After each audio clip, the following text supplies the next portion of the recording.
Over the last 5 years, I've audited dozens and dozens of Klaviyo accounts, and I see most e-commerce brands making these 3 mistakes I'm going to cover in today's video. And just to show you that I'm qualified to speak on the topic of growing email and SMS marketing revenue, quick refresh on the dashboard here.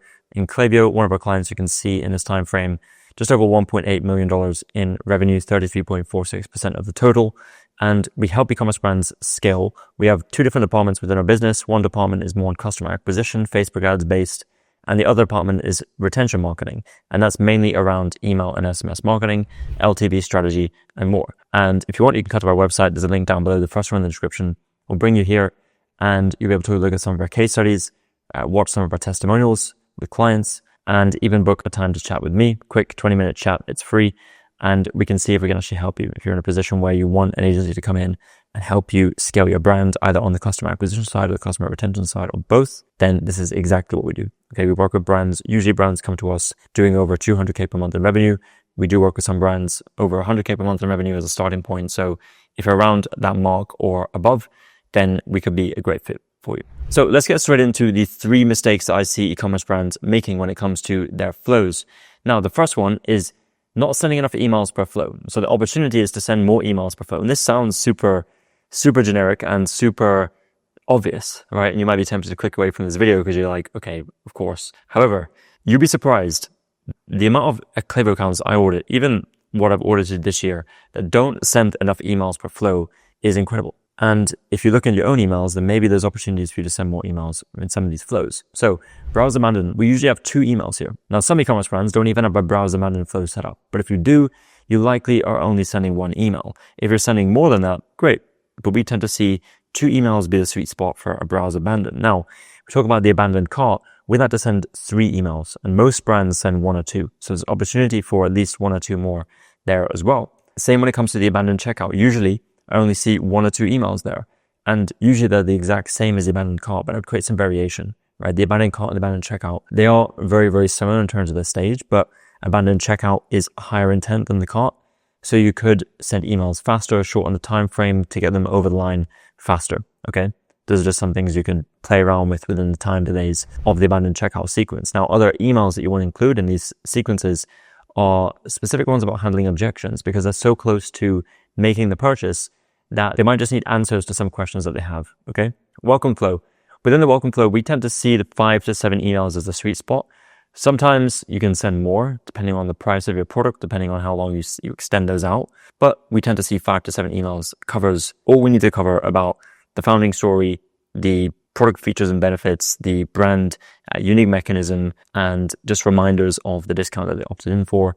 And yeah, there's only so much you can do there. You can have emails about social proof, testimonials, but eventually you run out of things to talk about and you become repetitive. So 5 to 7 emails is a sweet spot. But again, I've been in welcome flows where there's 3 emails, 4 emails, 2 emails, like send more. Okay. That's really the bottom line here. So moving into point number 2 is a weak post-purchase flow. And this is also very surprising, because when it comes to extending your lifetime value, increasing lifetime value as an e-commerce brand, your post-purchase flow is one of the most important things when it comes to that, right? Because that is what you send in terms of emails to existing customers, right? And you need to get them to purchase again. So you can't just magically expect them to come back and buy from you again. You need to give them a reason. So usually brands only have 1 post-purchase flow with 1 or 2 upsell emails, right? That is usually the standard if they have a post-purchase flow. I've been in some accounts where there's no post-purchase flow. Customers buy the product and they don't hear it from you. They get the notifications for shipping, all that stuff, but they don't hear from you unless you send campaigns.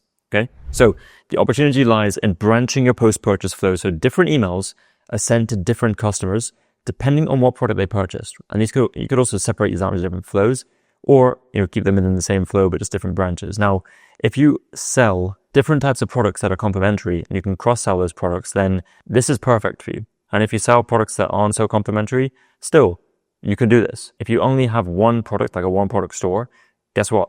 You can still do a variation of this. It's not going to be as branched out unless you're selling the same product to different customer avatars. Then you might want to personalize the post-purchase messaging. But if you just have 1 avatar, 1 product, then you just want people to buy more of that if it's a consumable and if it makes sense for them. All right. So if you have multiple products, which the majority of e-commerce brands do, even if it's just different variations of the same product, like different flavors, different designs, different colors, right? Think of different variations of the same product. this still works extremely well. So you create these different branches depending on the product that the customer purchased. And you do need data for this. You need to understand if a customer purchases product X, what are they most likely to purchase next based on the data that we have on our existing customers? And also, to go even a step further, how long does it take them on average to buy product 2 after they buy product 1? And this is where you really get down to being very specific, because if you can send customers an email, if you know on average most people purchase product 2 after they purchase product 1 in, let's just say, 13 days, then you can send a post-purchase email 12 days, 13 days after the purchase, the first product, introducing them to product 2. Okay, so you basically just reverse engineer the data. But in most cases, most e-commerce brands don't have this data, or they don't know how to get it. If you know how to get this data yourself, by all means, go and do that. If not, I would hire someone to do the analysis for you, because that data is so valuable. The next point when it comes to post-purchase flows is having different post-purchase flows for first-time and returning customers, because you want to personalize the message to them. If someone has purchased from your brand for the first time, you can send them that kind of like welcome, thanks for making a purchase. But if it's a returning customer who's purchased a second time, third time, seventh time, for them to get the same message as a first-time customer, it doesn't make sense. And you can integrate some more loyalty and more rewards into that returning customer sequence. Say, thanks again, thanks for coming back.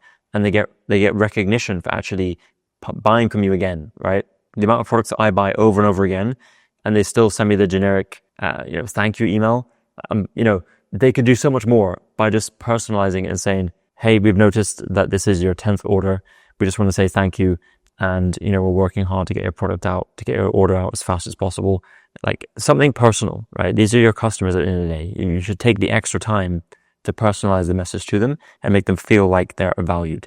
And that's what is going to allow you to get customers to come back and buy again. Now, another tip, if you sell a consumable product, meaning something that people actually consume and they run out of and they need to buy it again, think food, supplements, shampoo, deodorant, whatever it is. Don't wait until the customer has likely already finished using the product that they purchased before you sell them on buying another one. So what do I mean by this?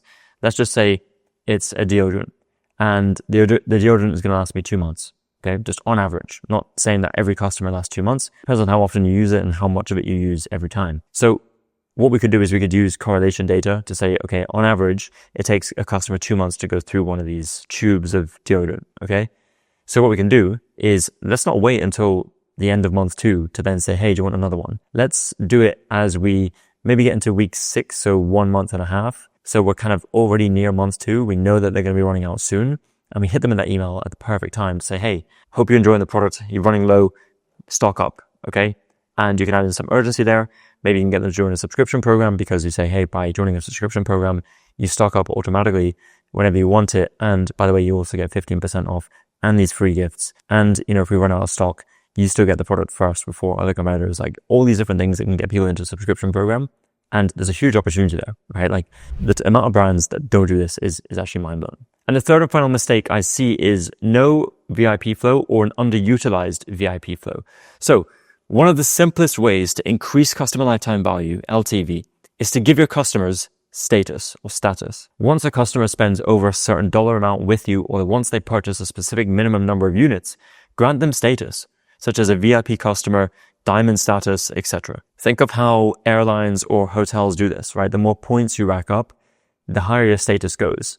And they do that for a reason. They've been doing that for years for a reason.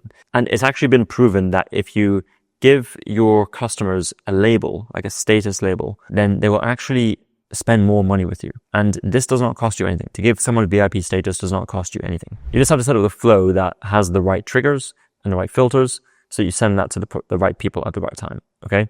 So very, very simple.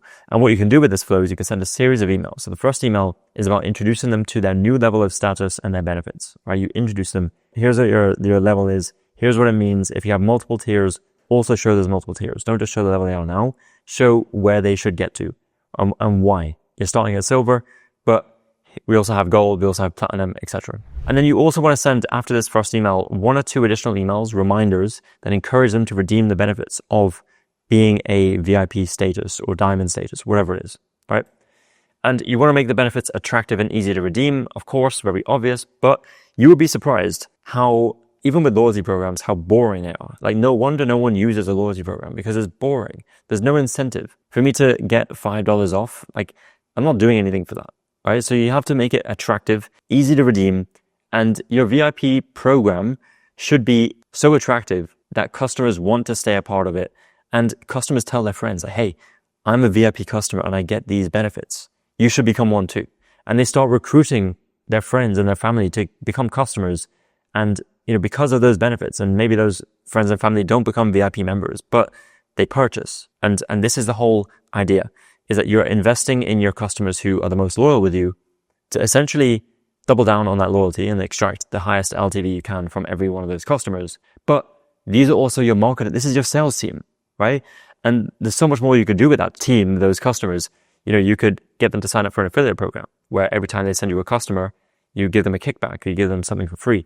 There's so many ways you can slice and dice this. And when it comes to the benefits, you could optionally bake retention into the benefits as well. So let's just say you have a subscription program and someone becomes a VIP customer because they've stayed as a subscriber for 6 months. And if you know that customers churn a lot at month 7 or month 8, you can start to introduce rewards to say, hey, if you stay another month, if you stay another 2 months, or maybe you notice that it's a cycle of every 3 months that people tend to leave, then put rewards at those critical points to say, if you stay longer than this mark where you would usually leave, obviously not saying that to them, but you identify what that mark is, put the reward just after that. So if people leave in month 3, put the reward in month 4. In month 4, they get access to the reward and they stay another month. And even if they cancel after that 1 more month, you get 1 more month of LTV. And trust me, when you scale, all those additional 1 months of LTV compound. So those are 3 of the biggest mistakes I see inside Klaviyo accounts over the years, and especially recently. And these are things that are actionable. You can actually put these ideas into practice today. So I'd recommend, as an action step from this video, go back to the first one, take some notes, write down what exactly you're going to do from point number 1. Do the same for number 2. Do the same for this one, number 3. And once you've done that, go and take action, right? With your team, with yourself, just go in and take action, go and implement, right? That's it for this video. If you want us to take over your email and SMS marketing for you, then we have a team of killers, A players, who do this every single day and would crush it for your business. And we turn away more business than not because we know what clients we work best with. We've been in this game for quite a long time. And yeah, we just want to make sure that the partnerships we take on are ones that we actually see ourselves working with for years, because we keep our clients for years, and I'd rather keep clients for years than always go out and get new clients every month. Okay. That's it for this one. Link down below if you want to book that call with me, and I'll see you in the next video.